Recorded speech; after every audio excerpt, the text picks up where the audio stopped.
The American Health Journal is brought to you by the National Healthcare Media Organization, bringing the latest in healthcare education to the American home. This program is being brought to you in part by MedMovie. Illustrating life. Powerful visuals for health and medicine.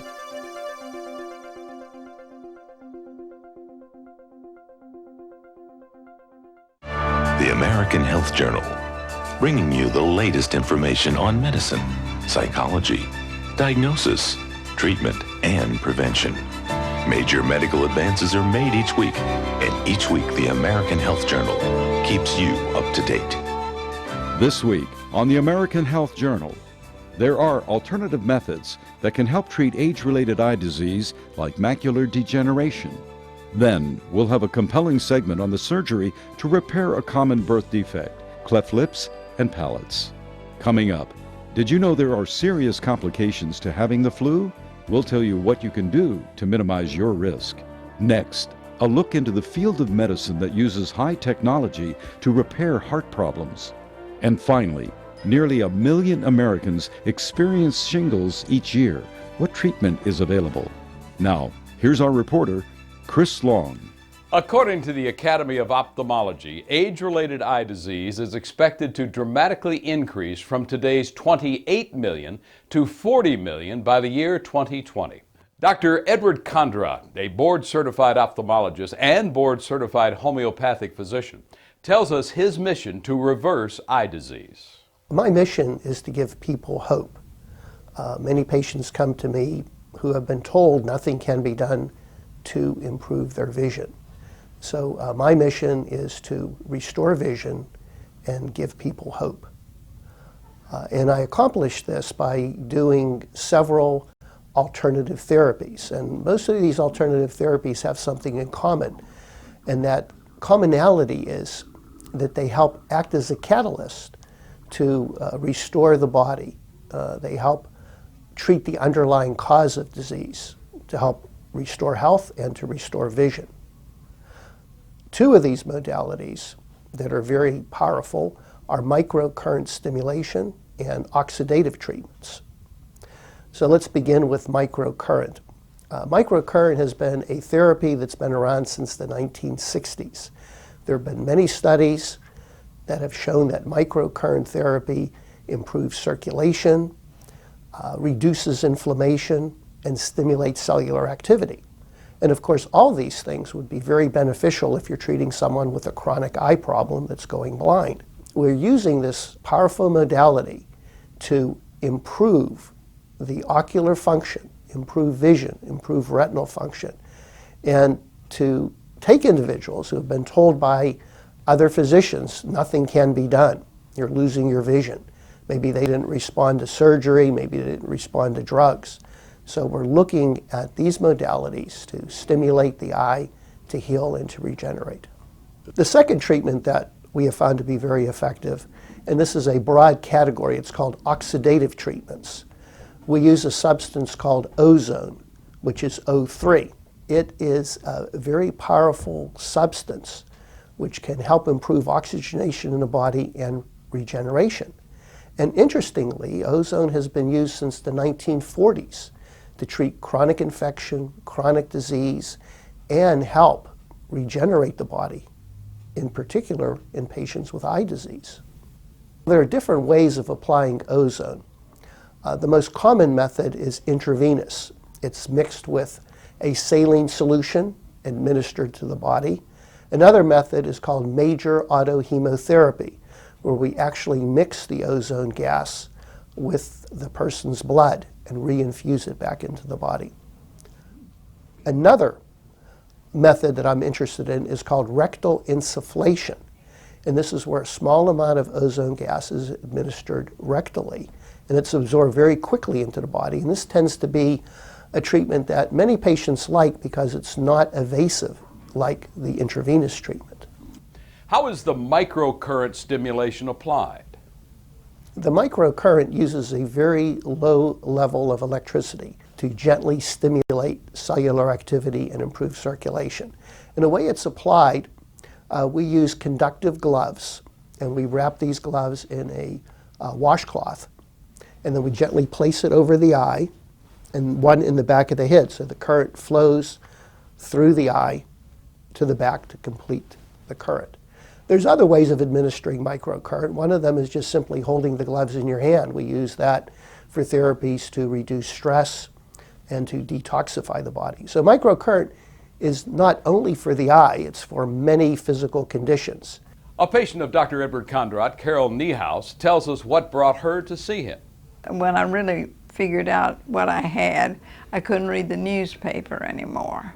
I went for the 3-day boot camp, and it was 3 days, morning and afternoon sessions, and we did the color therapy, and we did the machine, and then we had some vitamins and things like that, and of course we ate there, and they had nice healthy food. Everything was healthy. I've got a better attitude because I believe there is hope now. My eyes have improved.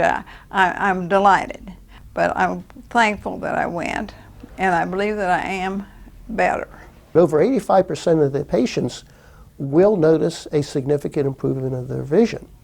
And this is very exciting because many of these patients were told that nothing could be done to improve their vision. Dr. Kondrot talks about his book, 10 Essentials to Save Your Sight, and why he wrote it. And this is based on a series of lectures that I've given over the last 10 years. And I wanted to put this in written format so patients would have a guideline on the steps they need to take to improve their health and improve their vision.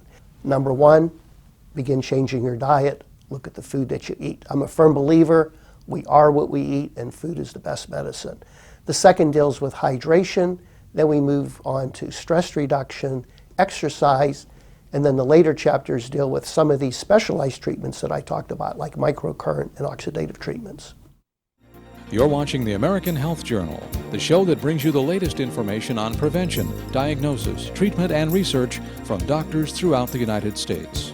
Watch the American Health Journal each week on this PBS station. Each year, over 2,500 babies in the United States are born with a cleft palate. This birth defect occurs when a baby's lip or mouth does not form properly. We spoke with Dr. Daniel Jaffurs of Children's Hospital of Orange County to learn the possible causes for this birth defect and what can be done to correct it. They come in a couple of different varieties. They can be a complete cleft from where the teeth are all the way to the back where the uvula, little hangy downy thing is, or it can just be part of the back part of the palate. The complete clefts are usually associated with a cleft lip, but they can rarely occur by themselves, although it's very, very rare. Cleft palates, more by just the cleft palate itself, just the back half of the palate, is more common to occur by itself without a cleft lip. There is some family history that's involved, but not as much as you would think. If you have no history of clefting in your family and you have a child with a cleft lip, your chance of having another one is only 4%. It goes up if you have already had a child with two children with a cleft, or if one of the parents has a cleft or another close relative. But it's not one of those things where you get a 50% risk. The risk is actually really small. There are so many genes that are involved in facial development and actually development of the body in general at 4 to 8 weeks that we don't really understand all the interaction. We know some of it's genetic. Asians and Hispanics have a higher rate of cleft lip and palate. African Americans almost never. Caucasians somewhere in the middle. There's environmental factors, there's prenatal care, there's all sorts of things involved, so it's a complicated situation. The standard for fixing a cleft lip is at 3 months of age. That's when the children are old enough to undergo anesthesia safely. The palate's not done until about 9 months to a year. We try to get the palate fixed before they start developing speech. You can do it when they're younger, but the operation is technically much more difficult. It's easier to perform when they're about a year of age. There is some data to suggest that doing a palate repair at a year of age actually harms facial growth, but you have to balance that against having a child that's 5 years old that nobody can understand. So pretty much the gold standard now is doing it at 9 months to a year. The palate repairs are only problematic in older kids in that they may not have the support system for speech therapy. So I've done older children here in the U.S., children that have come from other countries that are now here in the United States that never had their palate repaired. And in the United States, I can refer them to the appropriate services so they can get the therapy that they need to learn how to use their palate appropriately. When you're going to third world countries, that's not always available. In fact, it's very rarely available. But I still think they get enough improvement to warrant doing the surgery. Without having your palate fixed, no one's ever going to be able to understand what you say. And not having the lip repaired, you'd be a social outcast. You know, when I go to sometimes to third world countries and I treat these people in their 20s that have not had a lip repair, you know, and their lives are just, they spend most of their time on the fringes of their society. I've had some that are different immediately afterwards. They make different sounds. They seem to be progressing rapidly. Some other children require speech therapy for a few years. Some children may need speech therapy until they're 7 or 8. And then there's a small percentage, the number is around 15, maybe 20%, that will need revision surgery on their palate because their speech doesn't improve enough in order to have a speech that's good. Dr. Jaffurs talks about children in third world countries who he helps. Well, I've never gone to Vietnam before. I've gone to Central America quite a bit, South America a few times. This is a trip to a government-run children's hospital that's a brand new facility. And the group that I'm associated with was invited there by the Vietnamese government to go to the hospital, do operations, and teach the local physicians how to do some of these procedures. As with most mission trips, I never know what's going to show up until I get there. So I just try to fix whatever I can that's not going to cause a complication to the local guy after I leave. Dr. Jaffurs tells us of another patient's story to correct this defect. One of the reasons I take care primarily of pediatric patients is that kids don't ask for the stuff that happens to them. They're generally born with it or they've acquired it somehow. It's not that they did something they weren't supposed to be doing at 2 o'clock in the morning. The most recent one I had was a young lady who was 24. She'd had her palate repaired and her lip repaired and never had any other surgery. And her speech was very bad and very nasally because she couldn't close off the back of her palate. She couldn't breathe through one side of her nose. Her lip was a mess. And we did a 6-hour operation. When we did her nose, we did her lip, we did her palate. And a week later, she was speaking perfectly clear and was crying in the office because people could finally understand her. And she wasn't having to move her face in strange ways to be understood. Almost 10,000 school-aged children in the United States were treated for backpack-related injuries last year. True or false? The answer when we return. Join the American Health Journal on Facebook. Search for American Health Journal. Almost 10,000 school-aged children in the U.S. were treated for backpack-related injuries last year. True or false? The answer, true. Make sure your child's backpack does not exceed 20% of their body weight. Each year in the United States, over 200,000 people are hospitalized due to complications from flu, and thousands die from causes related to influenza. We spoke to Dr. Michael Hughes of Desert Regional Medical Center in Palm Springs, who discusses the symptoms and complications of the flu. Influenza is a respiratory virus that infects the upper respiratory tract, so the nose and throat and lungs. Seasonal, usually occurs in the late fall, so October, and it can extend all the way out into May, into the spring. Usually the peak incidence of it is January and February. Influenza, usually it's an abrupt onset, so it happens very quickly. People will get fever, body aches and pains, runny nose, dry cough are usually the classic symptoms of influenza. There's a couple of groups that are at higher risk. So the very young, under 5 years, especially under 2 years, are more at risk. Their immune systems aren't quite mature yet. They're at risk, and then there's an older group, over 65, the same thing. Their immune systems can weaken over time. They're more at risk. Some people with certain chronic medical conditions as well are more at risk. So people with asthma, COPD, heart disease, diabetes, potentially are more at risk to get it, and also more at risk for the complications from influenza.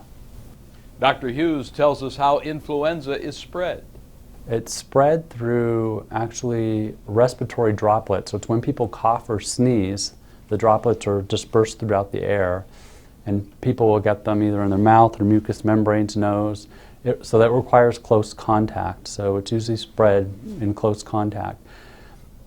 You can pick it up from surfaces, although transmission is less. So after somebody's coughed or sneezed, it's possible if you touched an infected area and put your hand to your mouth, your nose, or to your eyes, that you could get it infected that way as well. Good hand washing, don't touch your face. If you're coughing or sneezing, make sure that you cover your mouth when you cough or sneeze is important. Dr. Hughes discusses the flu vaccine. Vaccination is the mainstay. Other things are good hand washing, avoiding sick people if you can, and if you yourself are sick, not exposed to the public. So stay home from work, school, those sorts of things so you don't continue the spread of it. Typically, it will last anywhere from 3 days to 7 days. In some people who have chronic medical conditions, asthma, diabetes, elderly, it can last a little bit longer, but generally it's between 3 and 7 days. We could still have what they call pandemic outbreaks that occur worldwide. The last one that we had was in 2009. We are better at treating the secondary complications that often will kill people. Especially the elderly, some people that are immunocompromised can get secondary infections like bacterial pneumonia. And those are the main reasons why people die. We're better at treating those things, so there's less deaths from it. But we also have vaccines now. That's the #1 way that we are preventing. And when people are infected with influenza, that the severity of the infection is less by getting vaccinated. If you already have the flu, it's important to stay well hydrated. Take something for a fever reducer, Tylenol or ibuprofen. If you are recently infected, do call your physician, especially somebody with one of those chronic medical conditions, because there are antivirals that can shorten the length that you have influenza and also the severity to hopefully prevent some of those possible complications that can happen from influenza. You're watching the American Health Journal, the show that brings you the latest information on prevention, diagnosis, treatment, and research from doctors throughout the United States. Watch the American Health Journal each week on this PBS station. Now, here's our reporter, Kris Long. Electrophysiology is a highly specialized type of cardiology which focuses on diagnosis and correction of the pacing of the heart, its electrical impulses, and arrhythmias. Dr. Michael Cow of Methodist Hospital in Arcadia explains the advances in this field of science. Electrophysiology is a really interesting specialty. And really what it is that it's how the electrical signals in the heart can give you a heartbeat, but if these electrical signals are not really acting the way they should, bad things can happen. And some of them can be where the heart rate just goes really slow. And what happens when your heart rate goes slow? You get a little woozy, you pass out. Not a good thing. Or the heart rate can go really fast. And when it goes really fast, what can happen with that? Well, your heart feels like it's going to jump out of its chest. And then you start getting a little dizzy. You may get a little short of breath and chest pain. So somewhere between a really fast heart rate or a really slow heart rate is really what the field of electrophysiology is about. People think of the heart as just really a muscle, but really what controls the muscle is the electrical signals in the heart. And really, electrophysiology is the field where we work on the abnormalities or the problems of that area. The most common problems that people come for an electrophysiologist to evaluate and treat are something called tachycardias, which is a fast heart rate, or bradycardias, which is a slow heart rate. And then probably the most lethal is something called sudden cardiac death, where basically someone had a cardiac arrest and died, and then were lucky enough to survive that, and they would require treatment so that afterwards they would be treated if they were unlucky enough to have it a second time in their life. So that's sort of the full spectrum of what electrophysiologist performs and treats. Dr. Cow talks about the treatments for correcting heart arrhythmias. The treatments for electrophysiology first always involves medications if at all possible. If medications fail, we have procedures that we can do. For treatments of bradycardia or slow heart rates, we can put a little device inside your heart called a pacemaker. A pacemaker will give you a heartbeat if your heart rate is too slow. The next step up from a pacemaker is something called a defibrillator, where it can actually shock you, and you kind of think of it as an emergency 911 if your heart were to stop or have an arrest. The other type of procedure that we do is for fast heart rates, are called tachycardias, where we would put these small little tubes called catheters inside the heart. We would find the area of the heart that is having a problem with the electrical signals, and we would apply just a little heat, and by doing that, we would get rid of that abnormal pathway or abnormal signal, and therefore get rid of the problem. That's called a electrical physiologic study and ablation.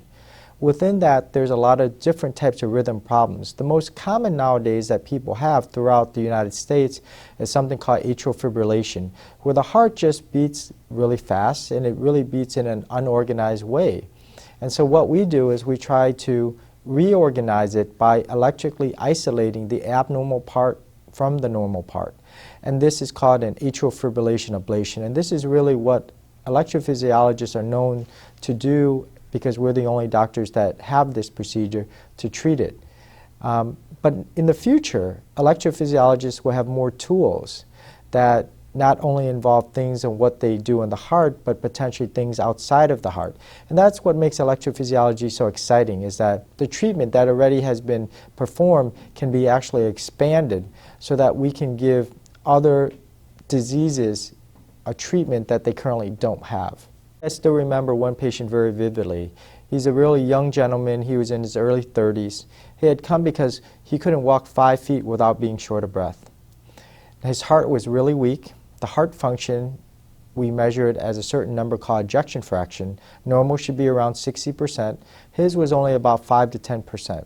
And really, he had no other therapies. His medications didn't work, and he said, "Dr. Kao, all I want to do is be able to walk across the room without being short of breath. Is there anything you can do to help me?" So what I did is I put in a device called a biventricular defibrillator, where there's 3 wires in his heart that basically resynchronizes his heart to beat in a very organized manner. By doing that, it made his heart more efficient, not necessarily stronger, but more efficient.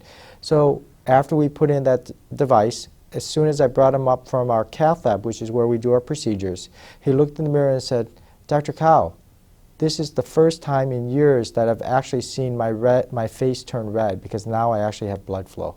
And that happened that quickly.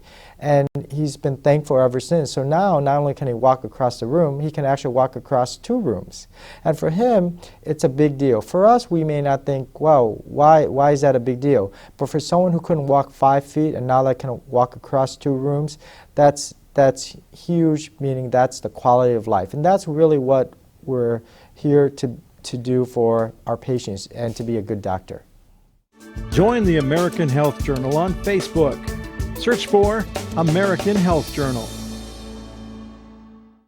According to the Centers for Disease Control and Prevention, almost 1 out of 3 people in the U.S. will develop shingles during their lifetime. And your risk increases as you get older. We spoke with Dr. Pranav Mehta at Redlands Community Hospital and asked him to tell us about shingles. Shingles is a disease that is caused by a virus called varicella zoster.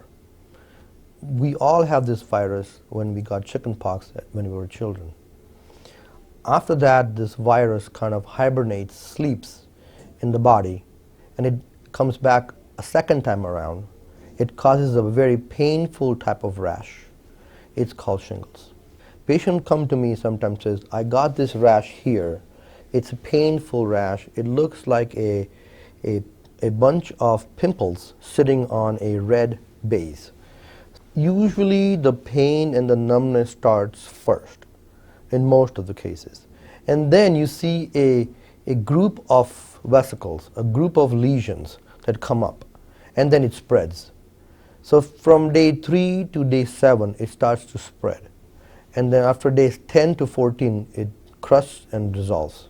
Shingles is a Latin term, means cingulum. Cingulum means belt or a girdle. So it will come in a band-like fashion. And usually it's most common in the chest or the back. But we have seen cases on the legs and on the shoulder also. Dr. Mehta gave us his recommendations for patients with shingles. We recommend that patients take medication. If you take medication within the first 48 to 72 hours, then it will do 5 things for you. It will lessen the duration and the severity of the pain. it will lessen the formation of the new vesicles. It will reduce the viral shedding, which will then reduce the risk of transmission, and it makes the skin heal faster. So I would recommend that patient contact their doctor right away if they start having painful rash, because getting to it is the key. There are 3 medications on the market.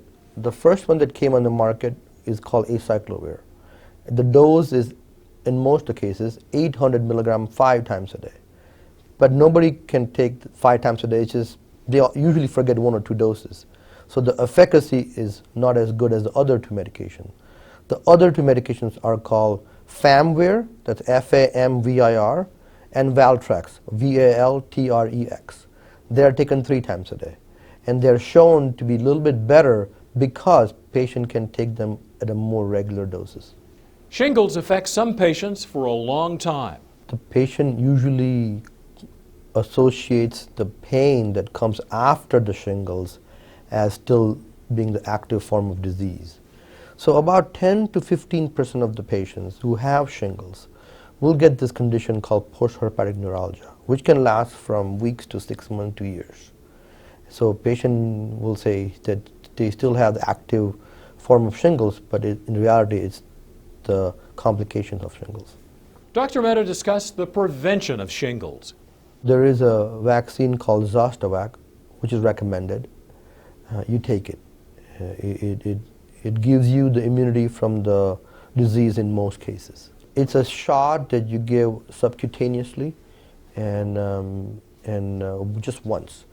And you want to make sure that when you get the shot, you're not taking steroids, or you don't have any cancer treatment going on, or you're not in any immunocompromised state, because it can cause shingles itself. If someone has had shingles, can they get it again? They did this study a few years back where they looked at 5,000 patients who had shingles once, and then they followed them for about 4 years. Only 25, meaning about 0.5% got the second time. So it's very rare, but I have seen it in 2 or 3 times in my patients. We thank you for watching the American Health Journal. We wish to thank the hospital, staff, and medical professionals for their contribution in making this program possible. And if you would like to see this show online today, please go to thedoctorshow.com. Click on the View Shows tab on the homepage and select the show that you would like to view. As always, we'll continue to bring the latest and the best in healthcare information for your better health. For the American Health Journal, I'm Kris Long.